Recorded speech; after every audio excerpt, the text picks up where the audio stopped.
প্রিয় বন্ধুরা, তোমরা কেমন আছো? আশা করছি তোমরা ভালোই আছো।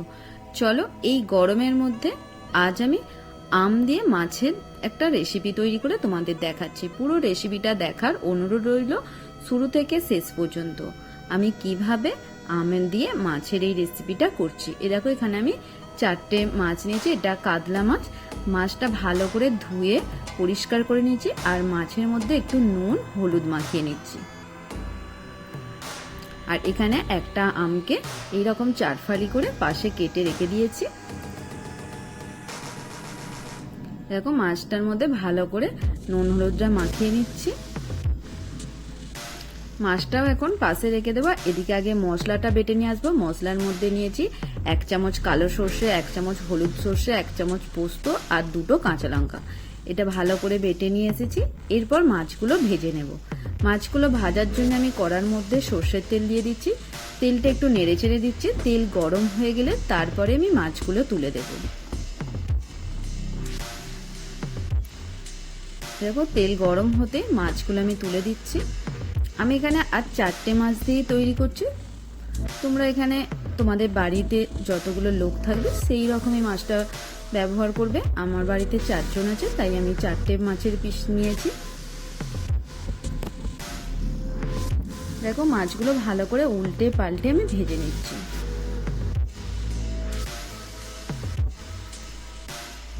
মাছ ভাজা হয়ে গেছে। এরপর আমি মাছগুলো একটা থালার মধ্যে তুলে নেব।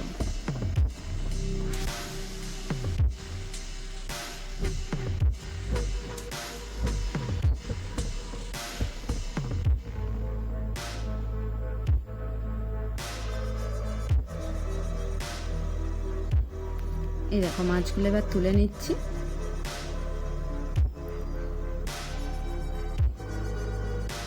আমার এতটা তেল লাগবে না, আমি একটু তেল কমিয়ে নিয়েছি। এই তেলের মধ্যে একটা শুকনো লঙ্কা আর অল্প 1 চিমটে কালো জিরে ফোড়ন দিয়ে দিচ্ছি। ফোড়নটা একটু গরম হয়ে আসলে আমি যে আমটা যে 4 ফালি করে কেটেছিলাম সেই আমের টুকরোগুলো দিয়ে দিচ্ছি। আমটা একটু ভালো করে একটু নেড়ে চেড়ে নিতে হবে, তাই আমটা একটু ভালো করে নেড়ে চেড়ে নিচ্ছি।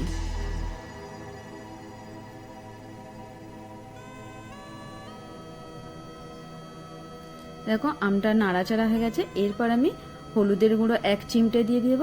দিয়ে আবার একটু আমটা নেড়ে চেড়ে নেব। তারপরে আবার এখানে মশলা দেব। যেই বাটা মশলাটা আমি বেটে নিয়েছিলাম, এই যে পোস্ত, সর্ষে আর কাঁচা লঙ্কা, সেই বাটা মশলাটা দিয়ে দিচ্ছি। দিয়ে খুন্তিতে করে একটু নেড়ে চেড়ে নেব। এরপর আমি অল্প করে জল দিচ্ছি। জল দিয়ে আবার একটু নেড়ে চেড়ে নিচ্ছি। তারপরে আমি স্বাদ অনুযায়ী নুন দিয়ে দেবো আর 1 চামচ চিনি দিয়ে দেবো। যেহেতু আম দিয়ে মাছ হচ্ছে, তাই আমি আমটা তো টক থাকতেই পারে, তাই আমি অল্প করে চিনি দিয়ে দিচ্ছি যাতে ব্যালেন্সটা ঠিকঠাক থাকে। এরকম আবার একটু নেড়ে চেড়ে এরপর আমি পরিমাণ মতন জল দিয়ে দিচ্ছি। যে যেমন গ্রেভিটা পছন্দ করবে সেই রকমই জলটা দেবে। দেখো, জলটা ফোটা পর্যন্ত একটু অপেক্ষা করব। জল ফুটে উঠলে তারপরে আমি মাছগুলো দিয়ে দেব। তবে আমি বলছি একটু গ্রেভিটা বেশি রাখবে, ভাত দিয়ে খেতে খুব ভালো লাগবে। এই গ্রেভিটা দিয়েই 1 থালা ভাত উঠে যাবে। দেখো, জলটা যেই ফুটে উঠেছে তারপরে আমি মাছগুলো তুলে দেব।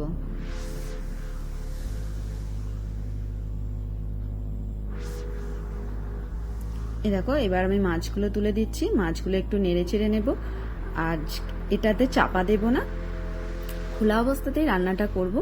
একটু ভালো করে ফুটিয়ে নিচ্ছি। আর আমগুলো একটু খুন্তির সাহায্যে ভেঙে দিচ্ছি। আমগুলো ভেঙে দিলে গ্রেভিটা একটু ঘন হয়ে যায় আর মাছের টেস্টটাও খুব সুন্দর আসে, তাই আমি একটু আমগুলো ভেঙে দিচ্ছি।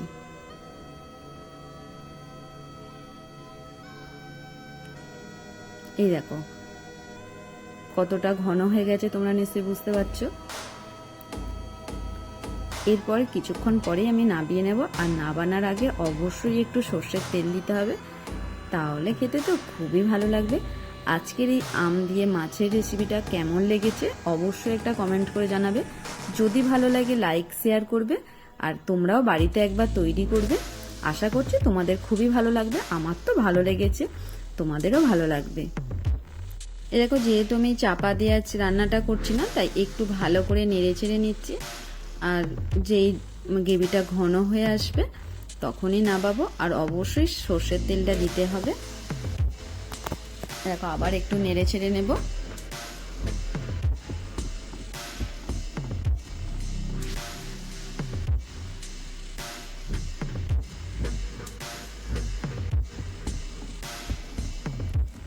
কালারটা দেখেছো কতটা সুন্দর লাগছে। দেখো 1 চামচ সর্ষের তেল দিয়ে এরপরে আমি নামিয়ে নেব।